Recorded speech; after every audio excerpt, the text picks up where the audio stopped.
கொளத்தூர் தொகுதி மின்னணு வாக்குப்பதிவு இயந்திரங்கள் சரிபார்ப்பில் முறைகேடு இருப்பதாக குற்றம் சாட்டிய திமுகவினர் தேவைப்பட்டால் நீதிமன்றத்தை அணுகுவோம் என்று தெரிவித்துள்ளனர். சென்னை சிந்தாதிரிப்பேட்டையில் கொளத்தூர் தொகுதி மின்னணு வாக்குப்பதிவு இயந்திரங்கள் சரிபார்ப்பு பணி 4வது நாளாக நடைபெறும் நிலையில் பல்வேறு குளறுபடிகள் உள்ளதாக திமுகவினர் குற்றம் சாட்டினர். இதுகுறித்து செய்தியாளர்களிடம் பேசிய திமுக சட்டத்துறை மாநில செயலாளர் NR இளங்கோ, சில விவிபேட் இயந்திரங்கள் செயல்படவில்லை என்றும் சில இயந்திரங்களின் அடையாள சீல்களில் முரண்பாடுகள் இருப்பதாகவும் தெரிவித்தார்.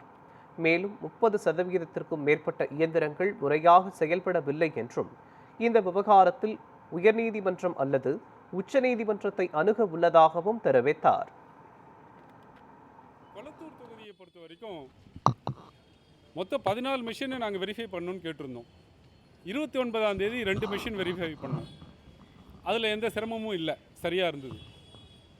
30ஆம் தேதி 2 மிஷின் எடுத்தோம். அதில் ஒரு மிஷினில் விவிபேட் ஒர்க் பண்ணலை. அதனால் அதை பாதியிலே நிறுத்திட்டு எலெக்ஷன் கமிஷனுடைய வழிகாட்டுதலின் பிரகாரம் வேறு ஒரு போலிங் ஸ்டேஷன்லேருந்து எடுத்து வெரிஃபை பண்ணாங்க.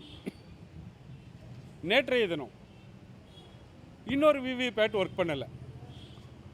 அதாவது அந்த பிரிண்ட் ஆகி நாம் எந்த சின்னத்துக்கு வாக்கு செலுத்துகிறோமோ அந்த வாக்கு சின்னம் வந்து பிரிண்ட் ஆகி உள்ளே விழுகிற பாக்ஸ் பேர் தான் விவிபேட்.